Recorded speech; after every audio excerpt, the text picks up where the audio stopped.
Fantawild, the Asian legendary park. And with me is my colleague Jianhua. Yeah, it's a theme park, and now you probably are guessing where we are right now. It looks seems very much like ASEAN countries, right? But the thing is, we're still in Nanning, the capital city of Guangxi Zhuang Autonomous Region, and we have been traveling through the city, through the day, right? Yes, and we arrived at this amusement park. It's like a miniature ASEAN country. The theme of the park is ASEAN country. So we have 10 different facilities, each represent one of the 10 ASEAN countries. Yeah, it's beautiful later here. We're going to go to some of them. Of course, if you're from any of the ASEAN nations, definitely stay tuned and leave your comments on Facebook, on Weibo, or anywhere, and we'll get back to your questions as soon as possible. Yes, this park was actually built to celebrate the 60th anniversary of the Guangxi Zhuang Autonomous Region. When was that? Last year, right? Yeah, something like that. Okay. Yeah. And also, this special program is dedicated to the 70th anniversary of the founding of People's Republic of China. A little bit tongue-twisting, of course, right? Yeah. Okay, anyways, for those who just tune in, this is CGTN, and this is the southeast route of New China in South China. Yes. And of course, later we may talk to our colleagues in those two lines, northeast and southwest. And they're going to bring us something quite different. We Yes. are in China, We're in different Nanning, places. Southeast of China, very humid, very hot. It just rained. It was pouring half an hour ago. So thankfully the rain stopped, but it's very, very humid like Bali. It just feels like you're in Bali. It's very much like in Bali, but I've never been there, of course. Or something like that. Yeah. It's very, very hot. So it's a bit humid. Anyways, this is the south of China. It's humid in the first place. It may take you a while to get used to it. It does. Yeah. All right, so let's now go into the park and check it out. The ticket is actually, I asked them, and it's only 260 RMB, so that's only about less than $40 US, and that covers the entire park. So 10 huge facilities, indoor facilities, each kind of represents different features of the different countries, histories and culture and myth, right? Yeah, cultures of 10 different countries, and there are also a lot of outdoor amusement facilities like roller coasters. There was a wooden roller coaster as well. Roller coaster outside the theme park, to be honest, but that is very unique. Sounds a bit scary. This is the Water Sprinkle Festival. I think it was held sometime before we came here, right? So if we turn the cameras around, and then we're going to see different architectural styles. And this one is, I think that is Indonesian, right? Yes, it's so right in front of this amusement park, there are 10 little kind of architectures that they're either gift shops or restaurants or so they all represent different countries with their different architects. Turn the cameras around, I think. So if you look at this one, we've got this building, this like a thatched roofs and everything, right? This is Indonesia, and this year is the theme of the park all year round is about Indonesia. So now there's Bali, and this is Bali, right? No wonder we have this Water Sprinkle Festival, and there'll be something else next year. This one looks. If we turn the camera around, that one, I think that is Thailand. Very golden, and we can also see some of the religious signatures over there, right? You can see some of the figurines and also elephants over there. So now I think that is the end for the first part, and we are going to talk to our colleagues. We're very excited to go in and actually explore some of these facilities. So meanwhile, of course, if you are interested, and then stay tuned. And now let's go to Northeast. So Huiyao and Jeff. So tell us what you have over there. Take it over. Well, we have 12 days to tell you hundreds of stories about 70 years of New China. It's still day one, although it does feel like it's day 4 or 5. It feels like day 10 already. Doesn't it? It really does. We're still up in the border, the far northern tip of China, up on the border with Russia. Russia is literally just the other side of that wall there. We are so close. It's an amazing town, Manzhouli, isn't it? Definitely a very charming town. In fact, I've been to several other border cities like Dandong and Liaoning province, but I think what's unique about this place is it has such a heavy Russian influence. You can see dozens of restaurants catering to Russians, and you can see all the shops. In fact, more shopping malls than some of the American cities comparable size. Yeah, but you and I went shopping earlier on, and all we got at the end of it was some chocolate and some sweets. I wanted some Russian vodka. Well, we'll have enough time, and we'll go again, maybe right after this. You're so kind to me. Okay. But I think we should cut to our reporter Fantawild, who is right now at the Russian Doll Square she'll bring us some of the coolest. What have you got for us, Fantawild?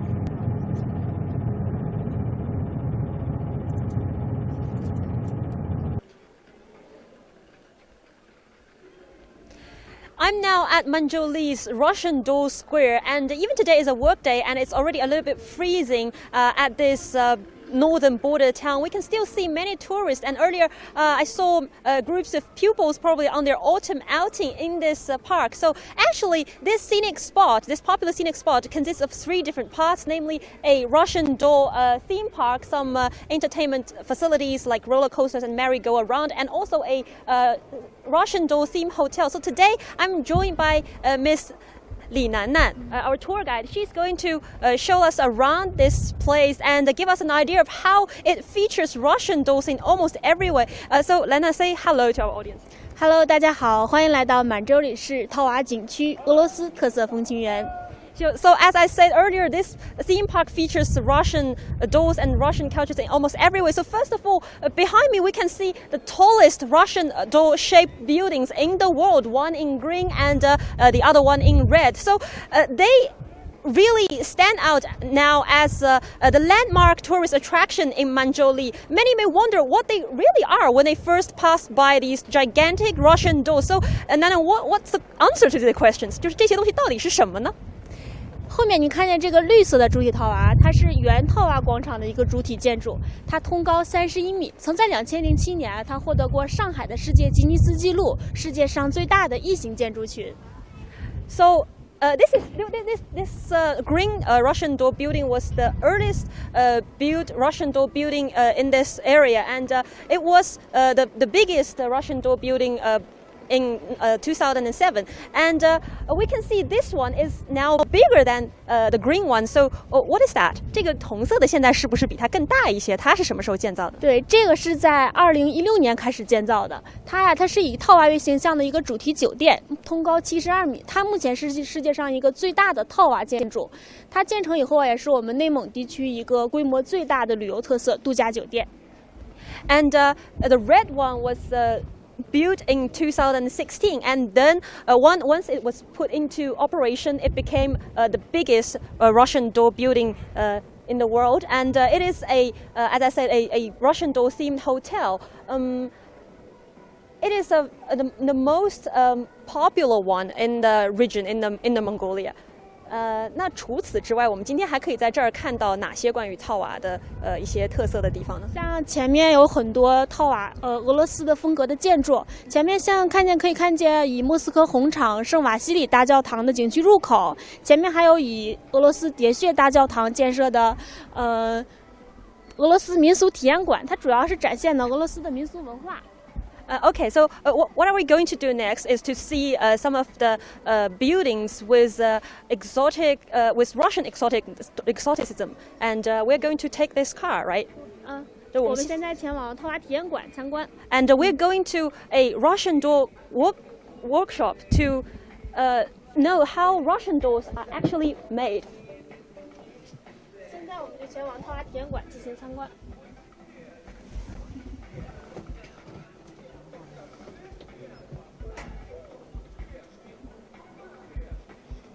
I was told that this place many venues in this place will put on live performances, including musicals, dances, and also acrobatic shows. But unfortunately, we are unable to see them at this time of the day. But what we can see, as I said, are the exoticism of the Russian architecture. For example, earlier Nanning said, here are some of the buildings that copy the exterior of some very famous Russian landmarks. For example, that one, 这个是喋血大教堂。对，喋血大教堂。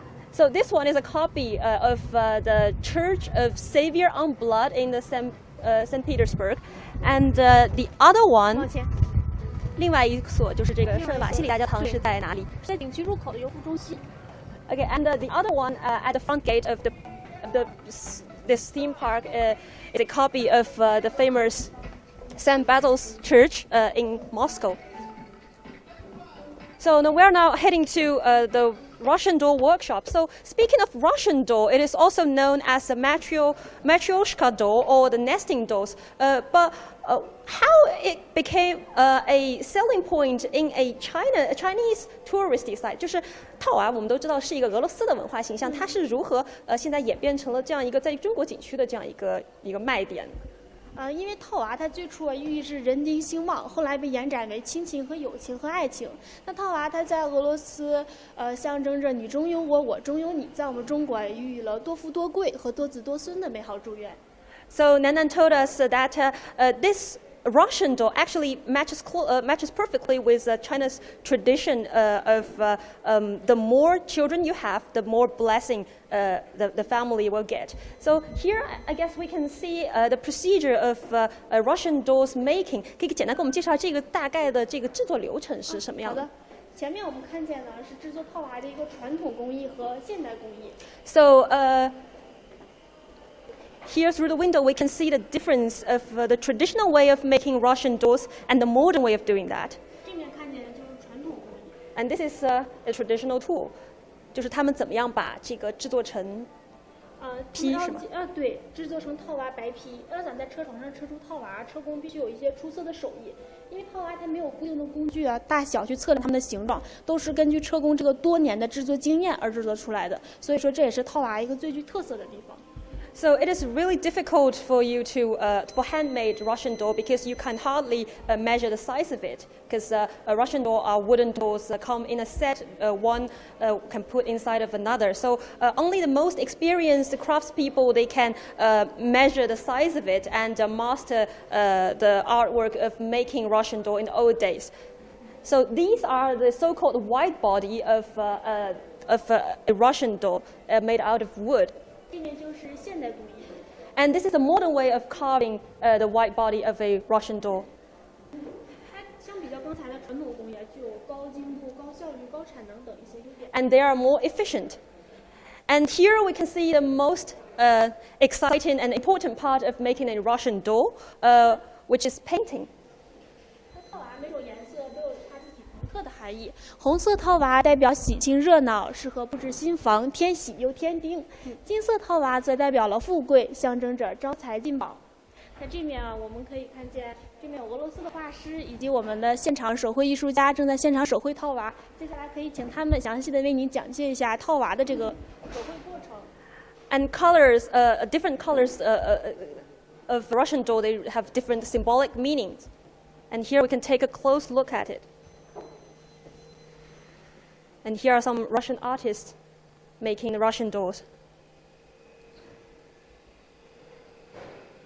And also we can see there are some souvenirs with this Russian doll icon. So this is really interesting to me because we can see the efforts of the Manzhouli municipal government, how they are trying to develop tourism in the border area. So this is just one example. Also, the architecture here kind of remind me of the general urban planning idea of Manzhouli. It is very Russian because in the downtown Manzhouli we can see buildings, either the refurbished ones or the newly built ones, they all have a very strong Russian style. And earlier when I talked to some of the Russian people here, they say it really resembles them of their hometown, so they really would like to stay here instead of other Chinese cities because they won't feel homesick here. So that is also what the government here are trying to do.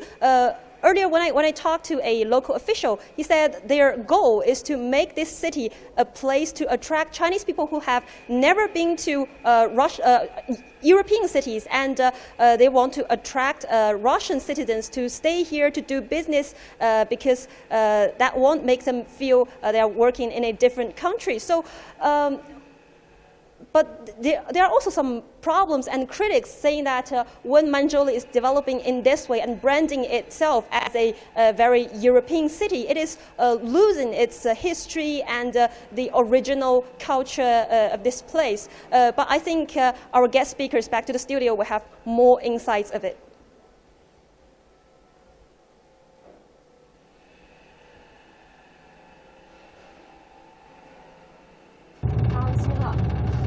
开始。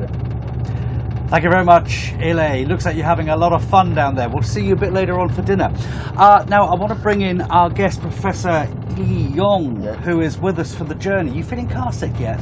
Right? Are you feeling car sick yet? No, not yet. Not yet. Yeah. This border town is pretty fascinating. Who benefits most, though, do you think? China or Russia? I think in terms of the trade balance, this city runs a kind of a deficit, a huge deficit, as a matter of fact, with Russia. China's export only account for about 12% of the total trade volume. I mean, border trade volume.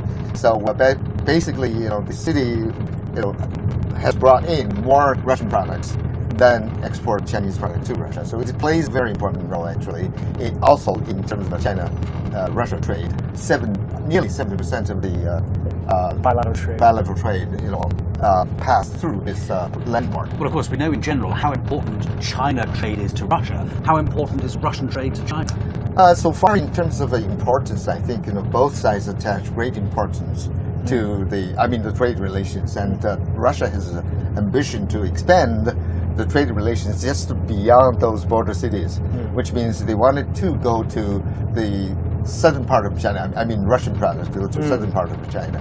I think that is going to be the driving force behind another goal of the bilateral trade relations, which is 200 billion US dollars. Last year our trade volume was a little more than 100 billion US dollars. So we can expect to see that happening pretty soon. And Professor, our last question to you is: we've been talking about trade for all these hours, and we're going to talk more for the 4 p.m. show. But it's not just a trading center, right? It also has tourism going on, has a lot of people-to-people exchanges. Yes. What is Manzhouli trying to achieve, going forward? What should be its future path? Yes, I think, they have already had a goal to make the city a tourism trading center. So, people-to-people exchange is a big part of it. And that's why you see a lot of Russian business people coming to this city, and you also see tourists coming from the other part of the country to this place. And I believe in the future, I think with the increased people-to-people exchange, probably that effect, the cultural effect of the trading relationship will go beyond the so-called 20-mile radius and to the other part of the country. This is all part of the key tenets for the Belt and Road Initiative, which is not just about trade infrastructure, but also about people-to-people exchanges. Yeah, and we were saying earlier on that when you look at the border control, there's a special area you dedicated can go for the Belt and Road Initiative, which is fantastic. Most of the day we've been driving around Manzhouli very slowly, I noticed. We're sort of crawling around as we sort of look at things at the moment. We will be driving a bit faster as time goes on because we're heading into the grasslands very soon. But for now, let's head to the southeast and see how Li Jianhua and Michelle Vanderberg are getting on. Guys, how are you doing?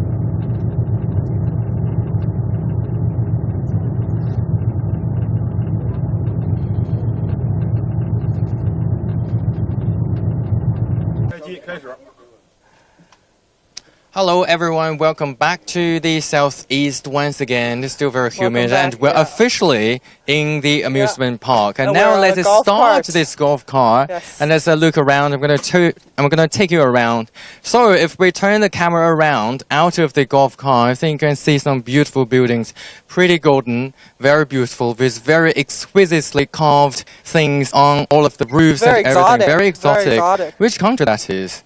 Yeah, I'm thinking. So we're joined by our guide here and also our friend Andy Mock here. Welcome once again. Great to be here. Great to be here. So what is this place? 这是什么样的地方？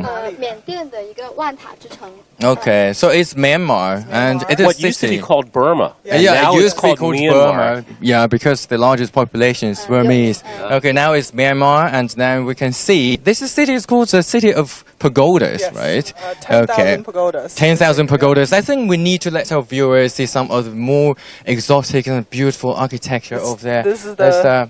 we see. Got the that is golden, right? There. It's grand. And inside of it, I heard from the guy that this is like it's a huge theater. It's on all four sides, there are something like holographics, screens. right? Yes, Yeah, and on you're all four total- sides, seamless. Totally immersive. totally Right, immersive. Totally immersive. Yeah. Okay. And you can get to see 就是里面的那个能看到什么呢？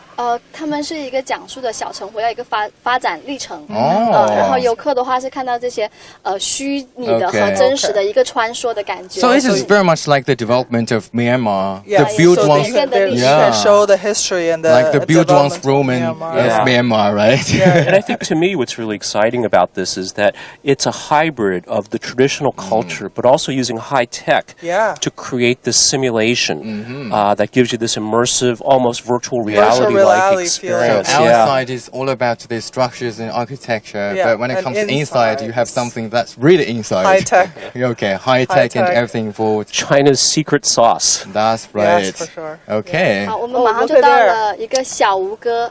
Okay, that is Angkor Wat, right? Yes, it's a miniature Angkor Wat. It is quite a mysterious Very city, different, it's like actually. Yeah, let's move the camera out of the just golf car. 2 meters away. Yeah. You feel like What is you're it? in a different world. That is very beautiful.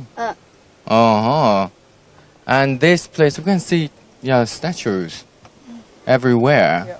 对，三号桥的话，一面是面带微笑的，然后另外一面是神情严肃的。 Okay, some So of them this are side, they have smiling. very smiley expressions. And on the other Sour side, face, totally.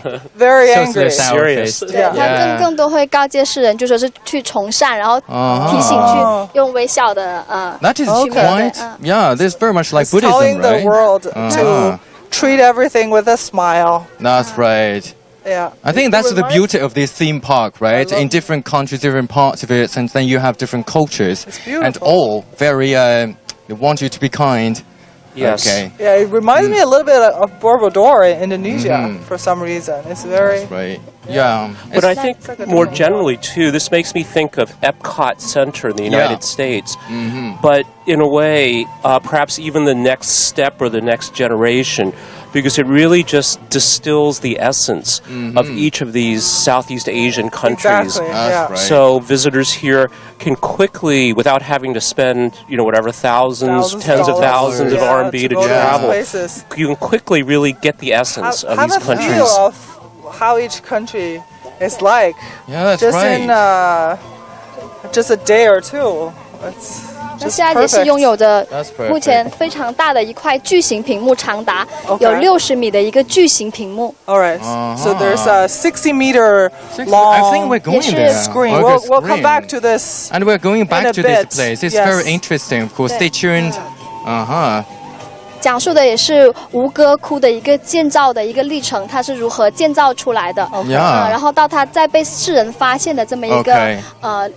历史。 So it tells the story how we say Angkor Wat was like established in the first place, right? And then it was excavated, and it's still a quite mysterious city, right? Yes, well, my understanding is that it started as a Hindu temple. Yeah. And then because I guess the hybrid of the gods, country right. became Buddhist, and it's the biggest religious structure in the world, if I'm not mistaken. Right. That is very interesting. I think we're going back definitely to this place to have a look. If you're interested, stay tuned, of course, after it comes back to us once again, right?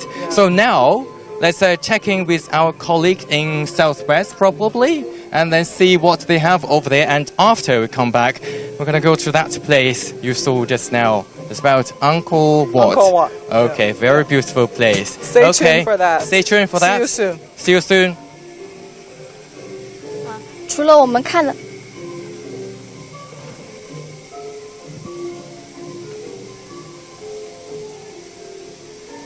Welcome to our digital live stream across our platforms, including our CGTN mobile app, the Chinese Weibo, as well as our CGTN Facebook and YouTube pages.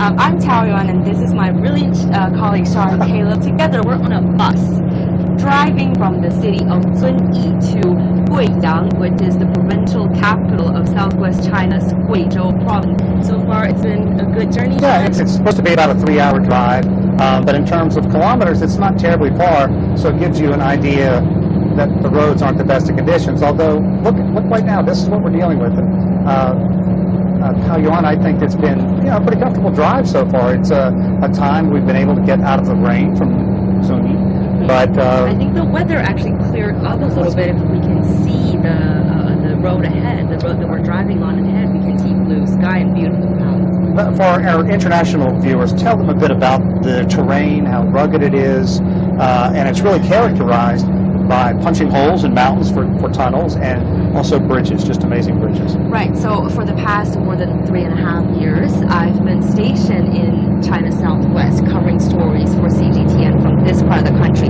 So I travel to Guizhou a lot, and this is a landlocked province located in a remote mountainous region in China, and GDP per capita wise is probably one of the poorest provinces in China, but it's also one of the fastest growing provinces in China because there's just huge potential here.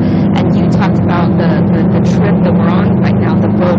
A reminder to our audience out there that you see the footage might get a little bit shaky. That's because we are located in a very rugged mountainous area in southwest part of China, and the terrain here, like you said before, is just... But it is the true outside. I've only been in country this time about 7 days. I love coming here, the food, the people, the warmth, and I never get tired of seeing how diverse this nation is. We have a couple of experts too we should bring in to provide some insight into the economic growth and really what this area has to offer. So Mr. Victor Gao Zhikai and Mr. Chen Jiahe, those two guys, they have been with us this whole day. And thank you guys so much for being such good sport. We know we have a really tight schedule, but thank you for being with us and sharing your thoughts with us. So how's the journey been so far? It's the first day that we're doing this New China 70-year-on special coverage. How has it been for you guys so far? It's breathtaking. I think I like it tremendously. And this is my second time in Guizhou City, first time in Zunyi, and everything I saw so far really impressed me. And I think we are driving through mountain after mountain, valley after valley, and Guizhou province is mostly mountainous areas. More than 85% of the terrain is mountainous. And so it's landlocked, surrounded by 5 other provinces and municipalities, and traditionally transportation is very, very difficult. But now you see over the past 10 years or 20 years, they've built up highways and railways and airports, for example.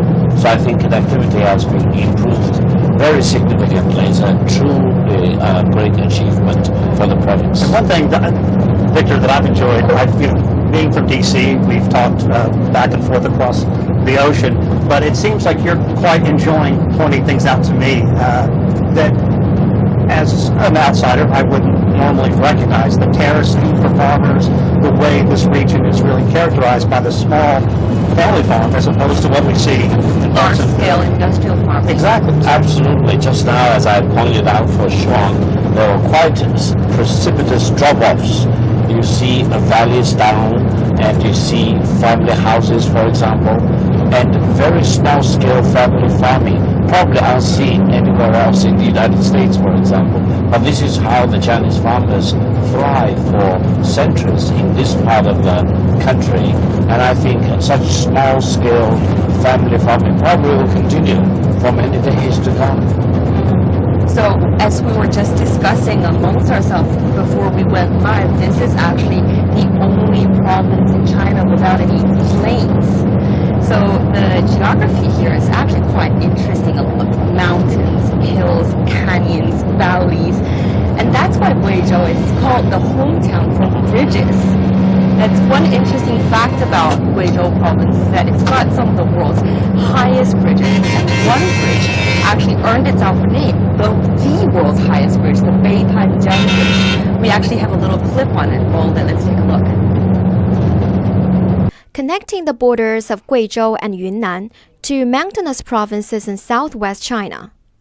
Beipanjiang Bridge, the world's highest bridge, opened to traffic on December 29, 2016. The bridge deck sits 565 meters, or 1,854 feet above ground, or in this case, the Beipan River, which the bridge is named after. That's as high as a 200-floor building. Meanwhile, the 4-lane roadway bridge spans 1,341 meters in length. People now spend just over an hour traveling from Liupanshui City in Guizhou to Xuanwei City in Yunnan, compared to a more than 4-hour drive previously. The Beipanjiang Bridge is part of the Hangzhou to Ruili Expressway, which links Hangzhou City in eastern China's Zhejiang province with the China to Myanmar border crossing in Yunnan's Ruili City.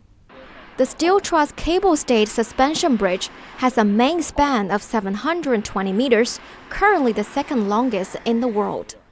The bridge took the lead in adopting the 500 megapascal high-strength steel bars in its design, most commonly used in developed countries such as Europe and the US. Its consumption of 126,000 tons of steel has resulted in cost and energy savings as well as emissions reduction. The Beipanjiang Bridge cost 1.03 billion yuan, or over $140 million to build. In May of 2018, it won the Gustav Lindenthal Medal, dubbed the Nobel Prize of Bridges at the 35th International Bridge Conference. 4 months later, it was certified by the Guinness World Records. That's an amazing bridge there. This whole drive, this whole region to me has been breathtaking, and we were talking about it being kind of isolated and suffering economically, but Mr. Chen, there's positive news. I mean, the bar was pretty low, but right now this province is economically improving at a greater rate than the rest of China and really almost any place else around the globe. Why is that?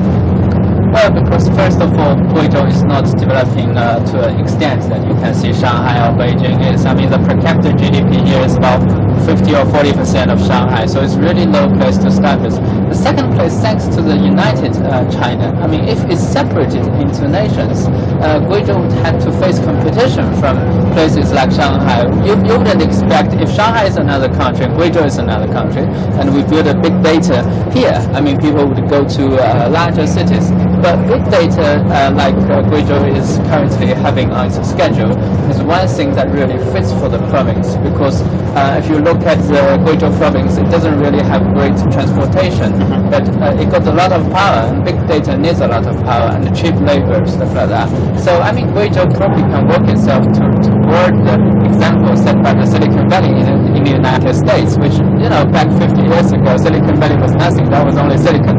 So now it's really developed into the world's most important tech center, and Guizhou is, I think, is working on that way. It's interesting that you actually compare Guizhou to the Silicon Valley in San Francisco, because I think last year Apple actually started its first big data center here in Guizhou, the first one in Asia, right here in Guizhou. I would never imagine Apple starting something in this province, because, like we were saying before, this is a quite obscure province that nobody knows outside of China, quite frankly, right? So why do you think, what do you guys think the big draw is here in this province? I think there are several reasons. One is that the connectivity in terms of road transportation and railway transportation has been improved very, very significantly. Secondly, this Guizhou province has a lot of hydropower, and in more recent years, it has been developed very aggressively. As a result, power is very cheap in this province, much cheaper than the surrounding provinces in China. And therefore, I think there are real advantages for Guizhou to develop internet and data services, cloud services, for example. And that's, I think, if I'm wrong, Mr. Chen can correct me, is one reason why there is so much attraction for big internet companies try to flock into this province to build up a data center and cloud services. Once again, just to remind people where we are and what we're doing, this is our new China experience across all our platforms, and we are right now on a bus winging our way from Yi to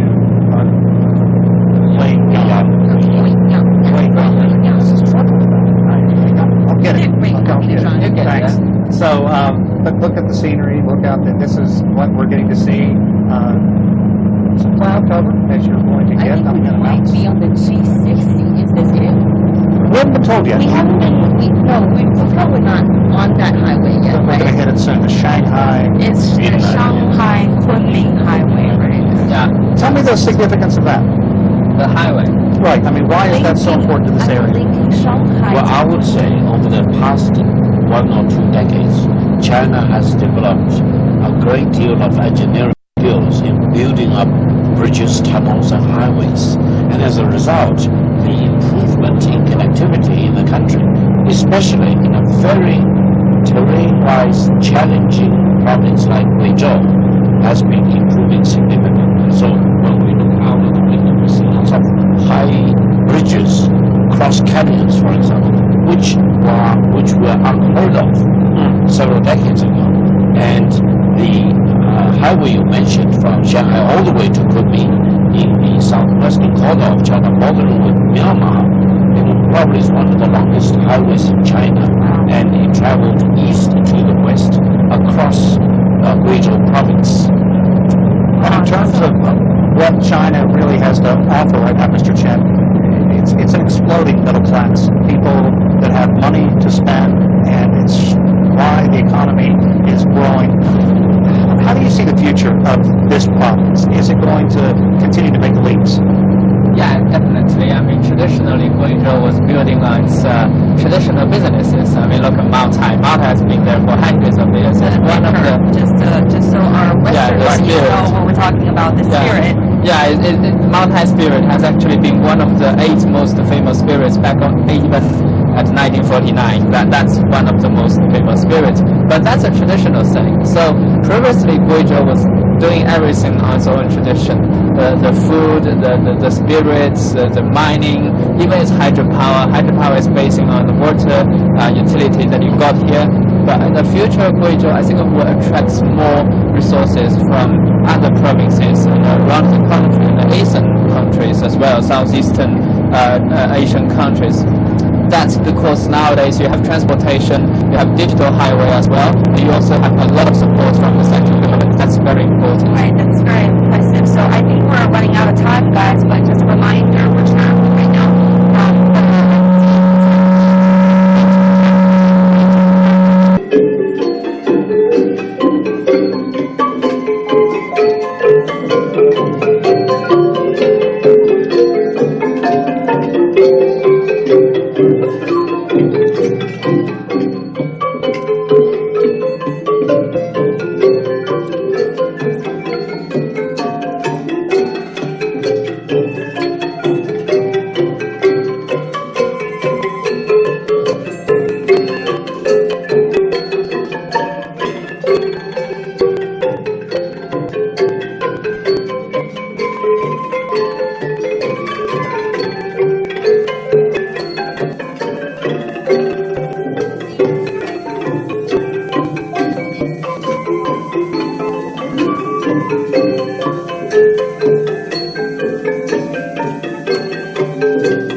Hello guys, welcome back to the Fantawild Asian Legendary Park. Welcome back again. It's us again, right? So it's a large group of people right now. You can see it was a beautiful dance just now. Probably they can do it again, right? I loved it. Okay, so we have our guests. Okay, and once our again. guide as well here. Okay, that is very beautiful. Yeah. They're gonna do it again, right?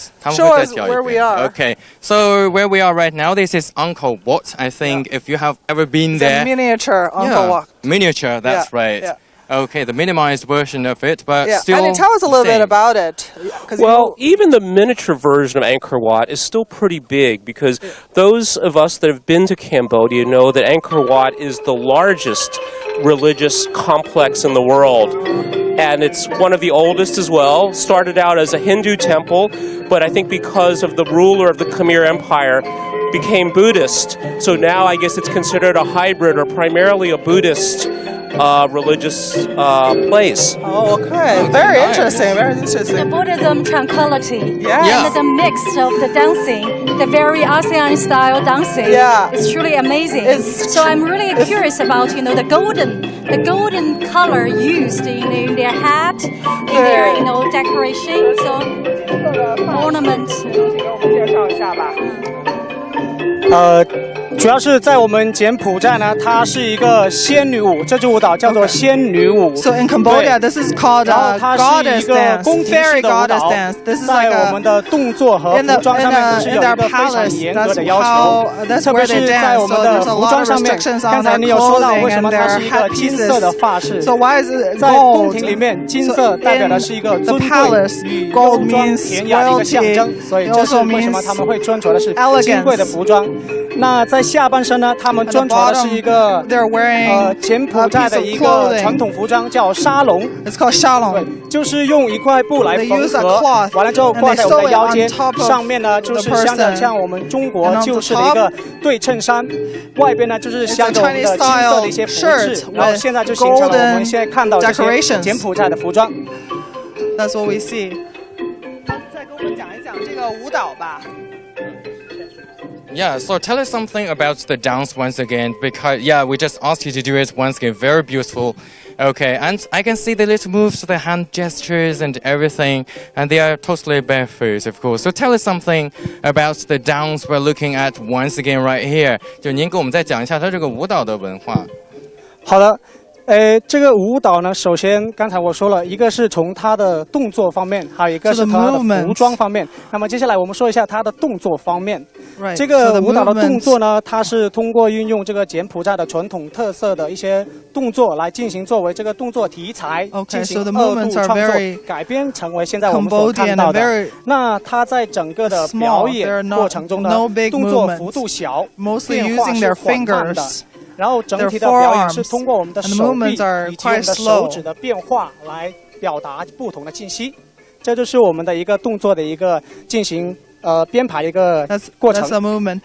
他们都是不穿鞋的吗 ？Do they always not wear shoes? 是的，他们都是不穿鞋的。因为在宫廷里面的话，所有的表演一般都是赤着脚来进行表演的。 They perform bare feet. So it was like in the past, probably. Performance for the royal family, right? Usually in a palace, right? Okay, that is very beautiful. Yeah, this is Cambodia. Have you ever been there? I'm wondering. Not yet, but I'm really looking forward to that. Yeah, I think this park is really fun, being the showcase window of all the ASEAN countries' features to present here. So when people come here, they know the cultures, they know their people much better, right? Yeah, without having to leave. Exactly. Without having to leave the country. Especially with the weather. Especially with the weather. And the mist is very misty and celestial, I would say, right? 东南亚的国家的朋友们有没有来过？他们怎么看他们自己国家的特色被展现在这里 Do people from ASEAN? Okay. Do people from? I'm trying to translate for the viewers properly. So do people from the ASEAN nations will come over to see how their countries have been presented and here? 是这样，其实，在我们开园到现在的话，是有很多的东南亚的一些使者以及我们的一些领导都会来这里进行观看我们的节目表演。那其实来看过的话，他们都是有一些进行给我们的建议，就是比如在一些肢体上面，因为我们这个表演呢也叫肢体语言艺术，肢体语言上面的表演，他们一个是首先肯定是赞美。觉得 OK， 做得非常漂亮 ，great， 差一点点达到我们国家的效果 ，almost the same， 但是更多的是给建议，因为毕竟是一个东盟性的国家，我们也是一个东盟10国里面的一个，作为相互的一个协助。既然这里是我们大的一个文化传递者，在这个地方，那他肯定是很愿意来跟我们交流与沟通这些。表演啊 They're very happy to come and communicate with us about their culture. 就是赞美，第二个就是给我们给予很大的帮助。So they give a lot of suggestions and encouragement add as a well. little bit to that, but actually talking to our tour guide earlier, she was telling us that in fact there are many Vietnamese that come here because of course Guangxi Zhuang borders Vietnam, and there are many students now, Vietnamese students that come to China to study, and they also come here to relax and to have a good time. Okay. So it's not only here, Vietnam, or many other countries, right? It's a great place to show, to present to Chinese people different cultures of the ASEAN countries, and also to attract ASEAN tourists. That's great. I can feel that our Chinese friends, tour guides, or other working staff are really proud of having this platform, as Nanning is the permanent platform of the China ASEAN Expo. Right. Yeah, that's right. We already can see the people-to-people exchanges.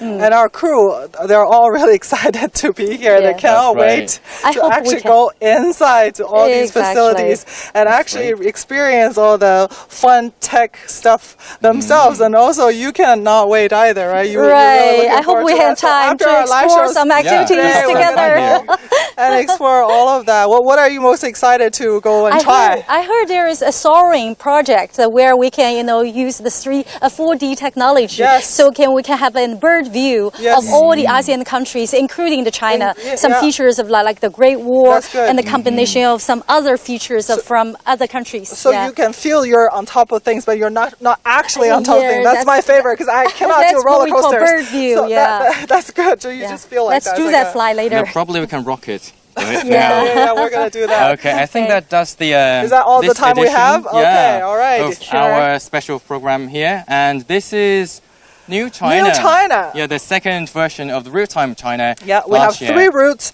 southeast, southwest, and northeast. We're going through all of China, so we'll bring you live shows on new media in all our new media platforms, and also on TV twice a day, and 3 times a day on TV, and 2 times on new media. Yeah, definitely stay tuned. Of course, we are the southeast route, and tomorrow we are heading to the next place, and more beautiful, of course, I would say. And stay tuned. We have 2 more shows coming: 4 p.m. on TV, and also 8:15 p.m. on TV. So we'll be back. The China time, right? Yes, China time. We'll be back with more from Nanning, Guangxi Zhuang Autonomous Region. Yes, definitely. If you like our post, please share it with your friends, and don't forget to give us a little heart. And yeah, that's all for us, right? Okay, bye-bye. Bye-bye. Bye-bye. Right.